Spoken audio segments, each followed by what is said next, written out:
আজকে কাবলি বুট রান্না করব। এই জন্য এই বুটটা হচ্ছে সারা রাত ভিজিয়ে প্রেসার কুকারে সেদ্ধ করে নিয়েছি। আর এর মধ্যে আলু দেব। আলুগুলো নতুন আলু এভাবে কিউব করে কেটে নিয়েছি। টমেটো এভাবে কেটে নিয়েছি। আর জিরা, আদা, শুকনো মরিচ বাটা নিয়েছি। সরিষার তেল নিয়েছি, গরম হয়ে গেছে। এখন গোটা জিরা দিয়ে দিলাম। এর মধ্যে দিয়ে দিলাম তেজপাতা। আর প্রথমে আলুটা আগে দিয়ে দিলাম তেলের উপরে। এটা একটু ভাজা ভাজা করে নেব। আলু এই যে লবণ হলুদ দিয়ে খানিকটা ভাজা ভাজা হয়ে গেছে। এখন বাটা মশলাটা আমি এর ভেতরে দিয়ে দিলাম। এই বাটা মশলা দিয়ে আলুর সাথে একটু না মানে ভালো করে কষিয়ে নেব। এখন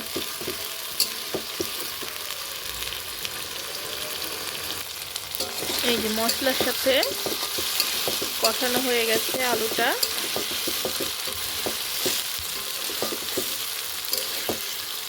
বেশ তেল ছেড়ে দিয়েছে।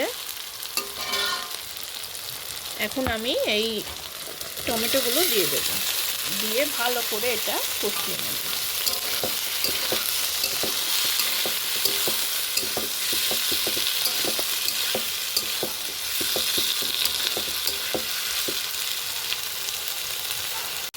এই যে টমেটো দিয়ে সুন্দর মতো দেখুন কষানো হয়ে গেছে আমার। এই যে কষিয়ে নিয়েছি টমেটো দিয়ে। এখন আমি ছোলাগুলো দিয়ে দেব।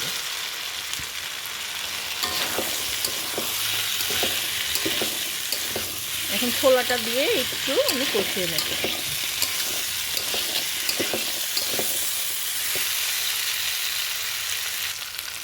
ছোলা দিয়ে এই যে আমার কষানো হয়ে গেছে।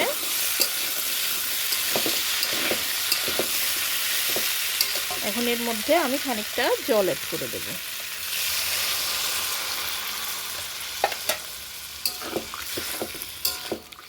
আমি একদম গা মাখা করবো, এর জন্য বেশি জল দিলাম না। এখন এটা সুন্দর করে আমি ফুটিয়ে নেব। দেখুন কি সুন্দর কষানো হয়ে গেছে। এখন আমি এতে হচ্ছে গরম মশলা আর হচ্ছে এলাচ ফল বাটা দিয়ে দিলাম। আর কাঁচামরিচ আমি গোটা গোটা দিয়েছি, যারা ঝাল পছন্দ করে তারা খাবে। আর আমি এই নিরামিষ তরকারিতে একটু চিনি দিয়ে দিয়েছি, কারণ নিরামিষ তরকারি হলে আমরা অবশ্যই এটাতে চিনি দিই, তাহলে একটা আলাদা রকমের স্বাদ হয়। এই যে এখন আমি ঘি দিয়ে দিলাম। চুলার জাল বন্ধ করে দিয়েছি, না হলে ঘিয়ের গন্ধটা মানে ঘ্রাণটা থাকে না। এই জন্য চুলার জাল বন্ধ করে আমি ঘি দিয়ে দিলাম। এই তো দেখুন রান্না হয়ে গেছে। এখন আমি এটা নামিয়ে নেব। খুব সুন্দর ঘ্রাণ বের হচ্ছে। আপনারা তো পাচ্ছেন না, আমরা পাচ্ছি।